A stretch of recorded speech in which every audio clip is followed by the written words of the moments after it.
네, 안녕하십니까, 동역자 여러분. 오늘 신명기 8장 같이 보도록 하겠습니다. 자, 신명기 8장은 4장 후반절부터 계속 지금 모세의 두 번째 설교죠. 그래서 5장에서는 십계명에 대한 이야기를 합니다. 시내산에서 받은, 호렙산에서 받았던 십계명 이야기를 하면서 이 계명을 잘 지키라 라고 결론을 내리고, 6장에 가서는 너희가 하나님의 말씀을 가까이 하고 그것을 자녀들에게 교육하라 이렇게 말하죠. 그래서 손목에도 메고 이마에 새기고 또 문틀에도 새기고 앉았을 때나 누웠을 때나 하나님 말씀을 볼 수 있도록 말씀을 가까이 하라. 그리고 그것을 내 자녀들에게 교육하라. 이것에 대한 이야기가 신명기 6장에 있는 내용이고, 7장에는 우리가 저번 시간에 보았습니다마는 가나안 땅을 내가 정복하게 할 때니까 거기 가서 절대 우상 숭배를 하지 말아라. 그리고 가나안 사람들을 진멸하라. 그들을 불쌍히 여기지도 말고 또 그들과 언약하지도 말고 그리고 그들과 결혼하지도 말라. 이것에 대한 당부죠. 자, 그리고 이제 8장에 와서는 광야에서 40년 동안 하나님께서 너희를 헤어지지 않도록, 그리고 먹을 것과 마실 것을 다 준비했던 것을 잊지 말고 새로운 땅에 들어가면 하나님의 계명을 지키라, 이렇게 말을 하고 있습니다. 자, 우리 8장 내용으로 한번 들어가 보도록 할까요? 자, 8장을 보면 내가 오늘 명하는 모든 명령을 너희는 지켜 행하라. 그리하면 너희가 살고 번성하고 여호와께서 너희의 조상들에게 맹세하신 땅에 들어가서 그것을 차지하리라. 하나님의 명령을 지켜 행하면 번성하게 될 것이고 반드시 하나님이 약속하신 가나안 땅을 차지하게 될 거다. 이렇게 말씀하십니다. 2절, 내 하나님 여호와께서 이 40년 동안 내게 광야 길을 걷게 하신 것을 기억하라. 이는 너를 낮추시며 너를 시험하사 내 마음이 어떠한지 그 명령을 지키는지 지키지 않는지 알려 하심이라. 자, 40년 동안 하나님께서 너희를 먹이시고 입힌 것을 기억하라. 또 40년 동안 너에게 고난과 시험이 있었던 것은 너희를 낮추기 위해서다. 그리고 그것을 통해서 시험해서 네가 그 명령을 지키는지 지키지 않는지를 알려고 시험한 거다 이 말이죠. 40년 동안. 3절, 너는 낮추시며 너를 줄이게 하시며 또 너도 알지 못하며 내 조상들도 알지 못하던 만나를 내게 먹이신 것은 사람이 떡으로만 사는 것이 아니요 여호와의 입에서 나오는 모든 말씀으로 사는 줄을 내가 알게 하려 하심이라. 자, 만나를 먹게 하신 것은, 광야에서 만나를 먹게 하신 것은 사람은 떡으로만 살 것이 아니요 하나님의 나오는 말씀, 하나님의 은혜로 산다는 것을 보여주기 위해서다. 광야에는 먹을 게 아무것도 없었잖아요. 근데 기적처럼 듣지도 보지도 못한 하늘에서 만나가 내린 것은 먹이시고 입히신 분은 하나님이라는 것을 알게 하기 위해서다. 이렇게 말씀하고 계십니다. 4절, 이 40년 동안에 내 의복이 헤어지지 아니하였고 내 발이 부르트지 아니하였느니라. 자, 40년 동안 하나님께서 너희를 보호하고 인도해 주셔서 의복이 헤어지지 않고 발이 부르트지 아니하도록 하나님께서 너희를 지키시고 보호했다 이 말이죠. 원래 이 광야는요, 사람이 살기 어려운 땅 아닙니까? 그런데 하나님께서 지키시고 보호했다는 표현으로 의복이 헤어지지 않고 발이 부르트지 않도록 하셨다, 이렇게 표현하고 있는 거죠. 5절, 너는 사람이 그 아들들을 징계함 같이 내 하나님 여호와께서 너를 징계하시는 줄을 마음에 생각하고 내 하나님 여호와의 명령을 지켜 그의 길을 따르며 그를 경외할지어다. 자, 아들이, 사랑하는 아버지가 아들을 징계한 것 같이 하나님께서도 너희를 사랑해서 징계했다 이 말이죠. 너희가 범죄할 때 미워서 그런 게 아니라 이 말이죠. 그러므로 결론적으로 여호와의 명령을 지켜 그 길을 따라가며 그를 경외하라, 이렇게 표현을 하고 있습니다. 그래서 3절 말씀, 너를 낮추시며 너를 줄이게 하시며 또 너도 알지 못하며 내 조상들도 알지 못하던 만나를 너에게 먹이신 것은 사람이라는 것은 떡으로만 사는 것이 아니라 여호와의 입에서 나오는 모든 말씀으로 사는 줄 너가 깨닫게 하기 위해서다 라고 표현하죠. 쉽게 말하자면 하나님이 먹이시고 입혀야 살 수 있다는 것을 깨닫게 하기 위해서 기적적인 방법으로 만나를 줬다 이 말이죠. 1절부터 다시 요약해 보면, 자, 우리가 받은 것만 생각하지 말고 받은 것도 생각하자 이 말이죠. 그래서 하나님께서 이렇게 말씀하셔죠. 40년 동안 광야에서 걷게 하신 것을 기억하라. 그래서 하나님이 너에게 베푸신 것을 기억하라 이 말이죠. 우리는 보통 받을 것만 생각하잖아요. 하나님 이거 주세요, 저거 주세요. 그런데 이미 받은 것도 많아요. 우리는 받을 것만 생각하지 말고 이미 받은 것도 생각하면서 과거에 하나님이 은혜를 주셔서 내가 지금 이 자리에 있는 거 아니겠습니까? 그러니까 그런 것도 생각하면서 기뻐하고 감사하라 이 말이죠. 바울이 이렇게 말합니다. 나의 나된 것은 내가 아니요 하나님의 은혜로다. 그래서 하나님께 받은 은혜를 늘 생각하며 살자 이 말이죠. 꼭 앞으로 있어야 할 것만 생각하지 말고 이미 주신 것도 생각해 보자 이 말이죠. 그리고 우리가 과거의 은혜를 알 때 더 깊이 알면 알수록 하나님이 내게 이런 은혜를 베푸셨구나 라는 사실을 깨달으면 깨달을수록 하나님을 더 의지하고 살겠죠. 왜? 과거의 은혜가 알고 더 크게 보일 때 하나님 앞으로도 주실 것이 믿어지고 더 의지하는 거예요. 그러나 과거의 은혜를 싹 잊어버리고 살면 하나님께서 내게 은혜 주셨다는 것을 기억 못하고 하나님을 의지하지 않겠지요. 앞으로도 계속 내 노력으로만 하려고 하겠죠. 그래서 은혜를 아는 사람이 더 하나님을 의지하고 바라는 겁니다. 7절 내 하나님 여호와께서 너를 아름다운 땅에 이르게 하시나니 그것은 골짜기든지 산지든지 시내와 분천과 샘이 흐르고 밀과 보리의 소산지요 포도와 무화과와 석류와 감람나무와 꿀의 소산지라.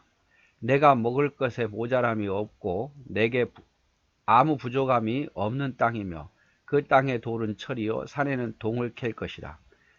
내가 먹어서 배부르고 내 하나님 여호와께서 옥토를 내게 주셨으므로 말미암아 그를 찬송하리로다. 자, 하나님이 주실 땅, 가나안 땅이 이렇게 아름답다 이 말이에요. 아름답다. 그리고 풍성하다. 이렇게 말씀하고 계세요. 그래서 이스라엘 백성은 젖과 꿀이 흐르는 땅이라고 생각을 했죠.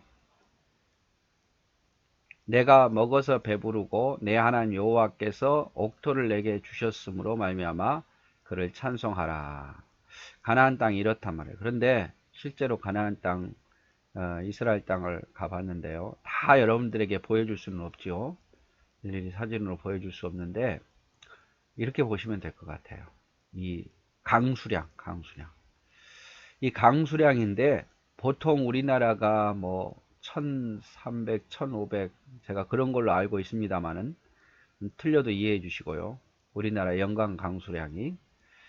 근데 우리나라 정도 돼야 사시사철 이렇게 식물도 자라고 이렇게 하는데 이스라엘 땅의 연간 강수량 보십시오. 이 빨간 부분 요것은 적어도 이렇게 요 정도 되려면 1300. 그러니까 이스라엘의 이 북쪽 이게 레바논 땅 정도 되는 지역이죠. 레바논 땅. 이게 지금 갈릴리고 사해니까. 이게 갈릴리고 사해자잖아요. 네, 레바논 쪽에 있는 이쪽이 비가 많이 오는 거예요. 그리고 나머지는 보면 뭐 800mm, 우리나라보다 더 적은 땅이고, 그리고 이 밑에 지역은 뭐 400mm, 그리고 뭐 이쪽은 거의 요 네게브 사막 지역은 거의 비가 오지 않아서 살 수 없는 땅입니다. 그래서 최소한 사람은 살기 어려도 목축, 이동하면서 목축할 정도 되려면 200mm, 300mm 이 정도는 돼야 돼요. 근데 이 지역은 아예 목축도 어려운 사막 지역이에요. 사막 지역. 사막이라 해서 모래만 있는 게 아니라 거의 광야죠. 사막죠. 이쪽 뭐 부엘세바까지는 그런 데 괜찮은데요. 지중해가 있기 때문에, 바다가 있기 때문에 좋은데, 요 밑으로는 좀 거의 사막 지역, 살기 어려운 땅입니다. 그리고 요단 동쪽은 어떠냐? 동쪽은 한 200mm 정도 와요. 이것도 비가 많지 않은 땅이고, 그냥 그 방목하는 거 있잖아요. 그 풀만 자라고 큰 나무라든지 아니면 농사 짓기는 할 수는 없는 땅이들이에요. 요 요르단 땅, 시리아 쪽, 이쪽 땅들이 다 사마리아, 사우디아라비아 이쪽 땅이. 그래서 이게 그 지금의 요르단 땅인데, 그 당시에 베냐민 지파, 갓 지파, 므낫세 반 지파가 차지했잖아요. 그래서 살기 좋은 땅은 요 정도, 예루살렘부터 비롯해서 요 정도의 땅이 좋은 땅이에요. 이스라엘 땅 안에서는. 그리고 이쪽이 이제 갈릴리고, 이 갈릴리나 여기 사해군요. 사해나 이 갈릴리 지역이 이 지중해보다 더 낫습니다. 그래서 비가 오면 어떻게 되겠어요? 다 이리 쪽으로 강으로, 이쪽 강 쪽, 야복강이라든지 뭐 아르논강이라든지 이런 곳으로 다 흘러가서 내려가는 거예요. 여기에 고이는 거예요. 이 주변은 살기가 좋아요. 이 주변은. 사해는 염도가 높아서 물을 먹을 수 있는 물이 아니고, 이 갈릴리는 굉장히 살기 좋은 땅입니다. 그리고 이 땅들이 보통 석회질이 많아서요. 우리라면 비가 이렇게 오면 땅으로 흡수하는데, 요 땅들은 거의 땅으로 흡수가 못해요. 왜냐하면 딱딱하니까. 땅이라고 보기도 그렇고 딱딱하니까. 그래서 늦은 비와 이른 비, 적당한 비 때에만 적당히 맞춰서 농사를 지을 수 있는 그런 땅들입니다. 근데 하나님께서 이게 말씀하셨죠. 좋은 땅이라고, 젖과 꿀이 흐르는 땅이라고. 근데 실제로 사람이 보기에는 그렇게 젖과 꿀이 흐르는 땅이라고 볼 수 없어요. 물론 여기 보면 강들이 있죠. 강들이 비가 오면 모이고, 또 갈릴리가 있고 바다가 있어서 이 지역은 요 정도는 굉장히 좋은 땅인데, 나머지 부분들은 하나님이 은혜를 내리지 아니하시면 살 수 없는 땅이에요. 그래서 하나님이 젖과 꿀이 흐른다는 그런 땅은 어떻게 보면 하나님의 은혜가 있어야 사는 땅. 또 하나님 백성은 하나님의 은혜가 있을 때 살아갈 때가 더 어떤 신앙적으로 더 좋을 수도 있잖아요. 그래서 뭐 이스라엘의 땅을 이렇게 강수량에 비교해서 요 부분만 비교해서 설명을 해줬는데, 뭐 우리나라 같은 좋은 나라도 또 없답니다. 사시사철 이렇게 사계절이 뚜렷하고. 근데 이스라엘도 이쪽 땅은 굉장히 좋은데, 나머지 땅들은 짐승 기르기에 좋은 땅이지만 또 이쪽은 사막 지역이고 그런 곳이에요. 하지만 뭐 이스라엘 백성들이 이집트에서 노예로 살 땅에 비하면, 살고 있는 것에 비하면 엄청 좋은 거죠. 자기 나라 땅이 있는데요. 그리고 뭐라 해야 될까요? 이쪽보다는 훨씬 더, 요르단 이쪽보다 훨씬 더 좋잖아요. 이쪽 땅이. 광야에서 40년 생활하는 것에 비하면 엄청 좋은 거예요. 그래서 이스라엘 백성들 그 입장에서는 종로로 했을 때하고 광야에서 살 때보다는 훨씬 더 좋은 땅이니까 젖과 꿀이 흐르는 땅으로 보일 수 있고, 하나님도 그런 차원에서 말한 거죠. 여러분, 내 집 없이 월세로 살다가 전세만 살아도 얼마나 좋습니까? 전세에서 내 집이 있으면 얼마나 좋아요. 똑같은 거예요. 집은 안 커도 더 어려웠는데 더 좋은 데로 가면 아주 좋게 보이는 거예요. 이스라엘 백성들도 마찬가지예요. 물론 이 지역보다 더 좋은 땅들도 많죠. 그러나 이 중동 지역에서, 뭐 서남아시아나 중앙아시아 쪽에서는, 근데 이 바다도 끼고 있고 또 호수도 있고, 그런데 비가 많은 이쪽 지역은 뭐 이쪽 밑에 이집트나 뭐 요르단이나 시리아나 사우디아라비아, 또 여기 뭐 이란 이라크보다는 훨씬 더 좋은 땅이죠. 무역도 할 수 있고요. 물도 어느 정도 있고. 그래서 그 지역에서는 아주 좋은 땅입니다. 그렇게 생각하시면 될 것 같아요.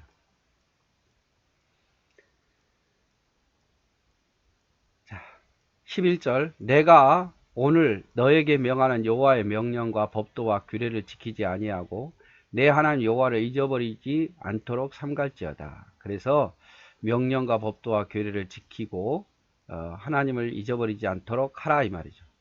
너가 먹어서 배부르고 아름다운 집을 짓고 거주하게 되며 또 내 소와 양이 번성하며 내 은금이 증식되며 내 소유가 다 풍부하게 될 때에, 자, 그곳에 가서 풍요로워질 때 조심해야 될 게 뭡니까? 내 마음이 교만하여 내 하나님 여호와를 잊어버릴까 염려하노라. 여호와는 너를 애굽 땅 종되었던 집에서 이끌어내시고 너를 인도하여 그 광대하고 위험한 광야 곧 불뱀과 정갈이 있고 물이 없는 간조한 땅을 지나게 하셨으며 또 너를 위하여 단단한 반석에서 물을 내셨지 않느냐. 그래서 너가 그 땅에 가서 잘 되고 그 땅에 가서 편안하게 산다고 해서 교만하지 마라. 하나님 잊지 말아라. 하나님 애굽 땅에서 너를 인도했고 그 광야에서 너를 지키시고 반석에서 물을 냈지 않았느냐. 그걸 잊어버리면 안 된다 이 말이죠. 내 조상들도 알지 못하던 만나를 광야에서 내게 먹이셨나니 이는 다 너를 낮추시며 너를 시험하사 마침내 내게 복을 주려 하심이었느니라. 그러나 내가 마음에 이르기를 내 능력과 내 손의 힘으로 내가 이 재물을 얻었다 말할 것이라. 내 하나님 여호와를 기억하라. 그가 내게 재물 얻을 능력을 주셨습니다. 이같이 하심은 내 조상들에게 맹세하신 언약 오늘과 같이 이루려 하심이라. 그래서 그 땅에 좋은 땅에 가서도 교만하지 말아라. 하나님이 너희를 애굽에서 인도하셨고 광야에서 먹이시고 입히시고 그 땅을 주셨다는 것을 기억하라. 교만하지 말라. 그리고 그곳에 가서 하나님의 말씀하신 대로 법도와 규례를 따라 지키며 살 것을 당부하고 있습니다. 18절 내 하나님 여호와를 기억하라. 그 땅에서 그가 너에게 재물 얻을 능력을 주셨습니다. 이 땅을 하나님이 주셨다 이 말이죠. 이같이 하시면 내 조상들에게 맹세하신 언약을 오늘과 같이 이루려 하십니다. 하나님이 약속을 지키신 하나님인 것을 기억하라 이 말이죠. 자, 내가 만일 내 하나님 여호와를 잊어버리고 그런데 네가 하나님을 잊어버리고 다른 신들을 따라 그들을 섬기며 그 땅에 가서 다른 신을 섬긴다면 그들에게 절하면 내가 너희에게 증가하노니 너희가 반드시 멸망할 것이라. 여호와께서 너희 앞에서 멸망시킨 민족들 같이 너희도 멸망하리니 이는 너희가 너희 하나님 여호와의 소리를 청정치 아니함이라. 자, 그래서 따르지 않으면 멸망할 거다 이 말이죠. 따르면 하나님께서 복을 주신다. 결국에는 이 민수기 8장의 핵심은 뭐냐면 하나님께서 너에게 베푸신 은혜를, 과거의 은혜를 잊지 마라. 그리고 가나안 땅은, 이 아름다운 땅은 하나님이 너에게 선물로 주신 거다. 광야에서 너를 지키시고 인도하셨지 않느냐. 그런데 네가 그 땅에 들어가서 교만하지 않기를 원한다. 하나님의 여호와를 잊어버리지 않기를 원한다. 하나님 말씀에 말씀에 따라 살면 복을 줄 거고 따르지 않으면 멸망에 이를 것이다. 이렇게 이야기를 하고 있습니다. 예, 오늘은 여기까지 우리 같이 보도록 하겠습니다.